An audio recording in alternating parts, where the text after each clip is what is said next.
Stephen King's The Outsider masterfully intertwines elements of a police procedural, detective thriller, and supernatural horror. What begins as a seemingly straightforward criminal investigation swiftly morphs into something far more perplexing and terrifying, compelling both its characters and readers to fundamentally reevaluate their understanding of evidence, truth, and the very nature of reality. Part 1. The Impeccable Suspect and the Impossible Alibi. The narrative unfolds in the seemingly tranquil town of Flint City, Oklahoma. Its peace is shattered by the horrific murder of 11-year-old Frankie Peterson, whose brutally mutilated body is discovered in a local park. Terry Maitland, a pillar of the community, or a monster in disguise. Seasoned detective Ralph Anderson takes the lead on the investigation. His focus quickly narrows to Terry Maitland, a highly respected English teacher, a devoted father of 2 daughters, and a beloved Little League coach. Terry appears to be the epitome of a good, upright citizen. However, the evidence against him is overwhelming and seemingly unimpeachable. Fingerprints, found directly at the crime scene. DNA evidence, recovered from the victim's body. Eyewitness testimonies, multiple witnesses corroborate seeing Terry near the park shortly before the murder. Video surveillance cameras capture his vehicle and Terry himself near the crime scene, and later at a gas station where he purchased blood-stained napkins. Faced with such compelling evidence, Ralph Anderson, despite his personal regard for Terry, feels he has no alternative but to arrest him. The arrest is made publicly during a Little League baseball game, sending shockwaves and outrage throughout the community. The paradox, simultaneously in 2 places, yet almost immediately following the arrest, an astonishing development emerges that completely upends the case: Terry's absolutely ironclad alibi. Conference video footage Terry Maitland is definitively captured on video at a literary conference in Oklahoma City, occurring at the precise time of the murder. The footage clearly shows him delivering a presentation and actively participating in discussions. Multiple witness confirmations, several professors and conference attendees emphatically confirm Terry's presence with them, hundreds of miles away from Flint City. This creates an impossible paradox. How could one individual be in 2 distinct locations at the exact same time, committing a heinous crime while simultaneously participating in a conference? Deeply perplexed, Ralph Anderson realizes this case transcends the boundaries of a typical criminal investigation. He decides to seek assistance from Holly Gibney, a private detective with unique perceptive abilities, who has previously appeared in other Stephen King novels. Part 2. Holly Gibney and the Pursuit of an Elusive Evil. Holly's startling revelation, The Outsider. Holly Gibney, with her obsessive-compulsive disorder yet extraordinary analytical mind and intuition, quickly discerns that this case is not an isolated incident. She uncovers striking similarities in other unsolved crimes across the country where suspects, despite overwhelming evidence, possessed unassailable alibis. Through her uncanny ability to connect seemingly disparate facts, Holly reaches a chilling conclusion. These crimes are not the work of a human being, but of a supernatural entity. She dubs it the Outsider, also referred to as El Cuco, a folkloric bogeyman. This ancient demon feeds on the grief, pain, and suffering that stem from unresolved crimes and shattered societal beliefs. The Outsider's disturbing modus operandi. The Outsider operates according to a specific, horrifying pattern. 1. Imitation.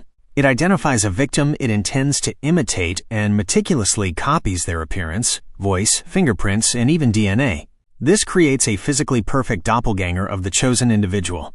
2. Contamination. It makes contact with the victim's personal belongings, deliberately leaving behind its traces, which are indistinguishable from those of the imitated person. 3. Murder. It commits a brutal crime while assuming the guise of the copied individual, leaving behind irrefutable evidence. 4. Disappearance. After committing the atrocity, the Outsider shifts its form and vanishes, leaving behind an utterly bewildering case that sows chaos, distrust, and despair. The Outsider's motive is not merely murder. It aims to inflict the maximum level of suffering, doubt, and anguish within society. It thrives on the dismantling of people's faith in justice and logic. An unconventional team of investigators. As the evidence pointing towards the supernatural mounts, Ralph and Holly are joined by a diverse team who, despite initial skepticism, gradually come to believe in the impossible. Howie Gold, Terry Maitland's defense attorney, who is desperately seeking the truth. Eunice Sablo, Ralph's colleague, who also begins to question the perfect case. Ollie Steiner, an experienced, though now retired, investigator who has previously encountered similar, inexplicable phenomena. This eclectic group of law enforcement, legal professionals, and private investigators unites to comprehend and ultimately stop what defies human understanding. They must contend not only with the monster itself, but also with the skepticism of their peers and the public. Part 3. Climax and Confrontation. Unearthing the Lair. Thanks to Holly's persistence and her unique ability to synthesize fragmented information, the team tracks down the outsider. They come to understand that this entity is not simply a single perpetrator, but a shapeshifter that possesses a specific location where it hides, recuperates, and transforms. Their pursuit leads them to an abandoned system of caves, buried deep underground. This gloomy, damp cavern proves to be the outsider's lair, a place where it processes human suffering and prepares for its next atrocities. The final battle and its toll. The novel's climax unfolds within this subterranean labyrinth. The teen confronts the outsider in its true, grotesque form. It is a hideous, decaying creature with twisted limbs, capable of mimicking the voices of its victims to terrorize its pursuers. The battle against the outsider is no ordinary shootout. It is a confrontation with pure evil that transcends all rational explanation. The creature proves to be incredibly strong and resilient. Ralph Anderson, previously the embodiment of logic, is forced to embrace the existence of the impossible in order to fight. During this grueling confrontation, the team suffers losses. Ollie Steiner tragically dies in the struggle against the monster. Ultimately, it is Holly Gibney who plays the pivotal role. Through her unique intuition and ability to perceive what others cannot, she discovers the creature's vulnerability and delivers the decisive blow, seemingly destroying the outsider for good. Epilogue: A New Reality. Life after the horror. With the outsider seemingly vanquished, life in and around Flint City slowly begins to normalize. However, the aftermath of their ordeal lingers. Ralph Anderson and his team face a profound dilemma. How can they explain what happened to the public? They realize that a narrative involving a supernatural monster would be met with disbelief and ridicule, so they are compelled to fabricate a more rational version of events to officially close the case. A transformed worldview. Ralph Anderson, once firmly anchored in the rational world, is now forced to accept the existence of phenomena that defy human comprehension. His worldview has been irrevocably altered.